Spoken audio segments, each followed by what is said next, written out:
Okay. Have you heard about Pinterest, the perfect website for artists who are looking for art references and art inspiration? Well, I have bad news. If you still think about Pinterest this way, I'm happy for you, but you might be stuck in 2017 because the reality of the website nowadays is so much worse than that. Let's talk about it. I have been a digital artist for a few years now, and whenever I would need references or art inspiration, I would immediately think of Pinterest as a place to go. But nowadays, although I do still think of Pinterest, I am much more reluctant to use it. And I'm going to tell you about why that is the case. And at the end of the video, I will also go over some things that we as artists can do to get over this issue. Number 1, the AI-generated elephant in the room.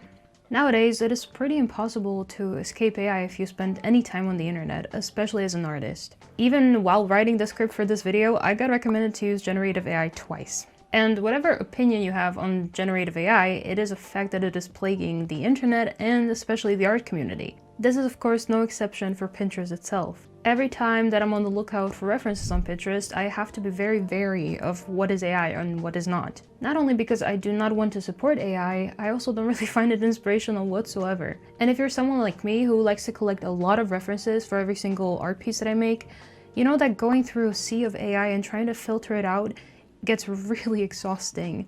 I mean, I'm just trying to find some inspiration. Number 2, the sexualized art and images. Oh boy. Before I get into this, I would just like to say that you have to be 13 years old to join Pinterest. That's a child. A few days ago, my friend sent me this screenshot, and I will censor some parts of it because I don't find it completely appropriate for YouTube. He was minding his own business, trying to look for references on Pinterest, and he got this recommended out of nowhere, not even looking for it. And yes, some of it is, of course, AI. Oh, and the irony? This is what Pinterest states in their guidelines. I need to find that, don't I?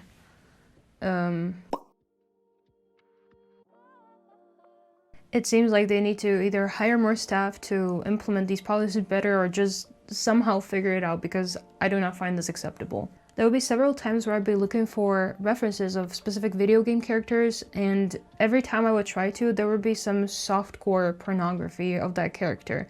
I do not want to scroll through that while looking for inspiration. So Pinterest, for the love of God, get better at this. Number 3, ads. Oh, sweet ads. So for the purpose of this video, I turned off my ad block on Pinterest because without it, I find it atrocious to use, but I did it for you guys. And I was so surprised how many ads I saw. It was really annoying. Now, I understand that ads are a means for social medias to keep themselves afloat, but I find that there are way too many ads on Pinterest. Not to mention that I don't find it enough how they disclose that it is an ad. It's just sometimes written under the post, but while scrolling through a sea of images, it's not really easy to notice. So sometimes I would click on an image and then just be taken to an external website, and yeah, that sucks. Please stop doing this, Pinterest. Nowadays, I dare say that 70% of Pinterest is either ads, AI, or sexualized images. And when looking for inspiration, this is obviously really demotivating.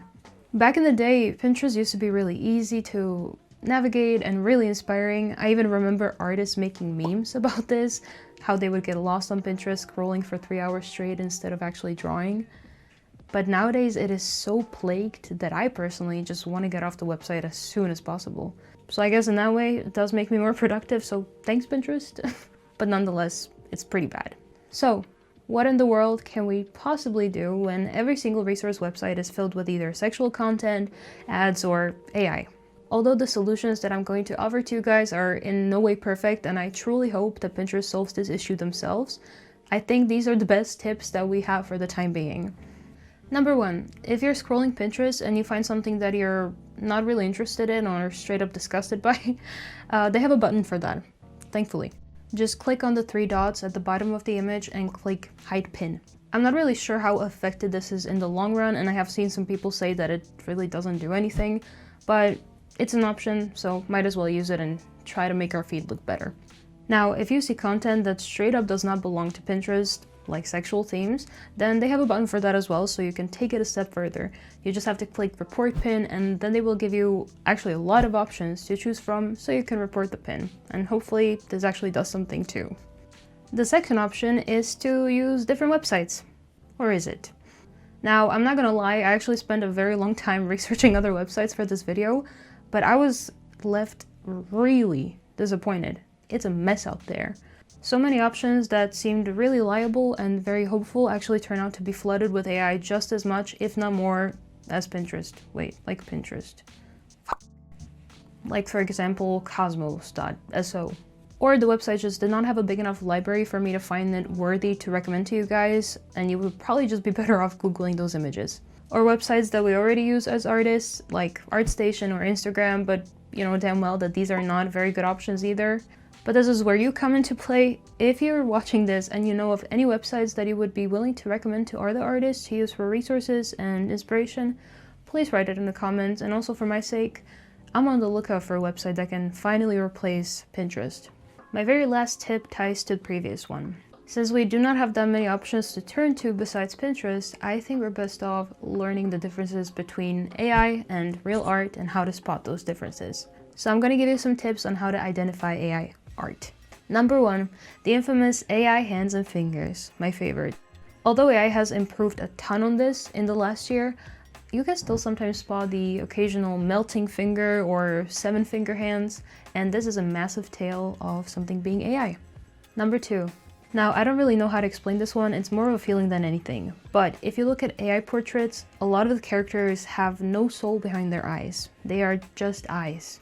Maybe it is a lack of expressions, a lack of wrinkles, a lack of character, but you can just tell that something is AI.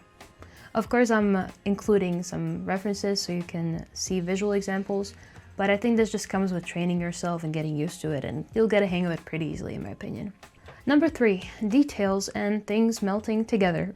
This one can be quite hard to spot right off the bat, but if you look at an AI image for longer than 2 seconds, you can usually notice some details and some parts of the image kind of melting together and not really making any sense. Take this image for an example.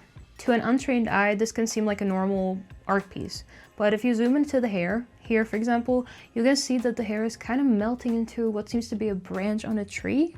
Or if you look at this image in the bottom left corner and you look at the metal thing, that does make sense. The front part of it seems to either be floating or kind of merging or overlapping with the blanket. It just doesn't make any sense. You cannot really make out what it is.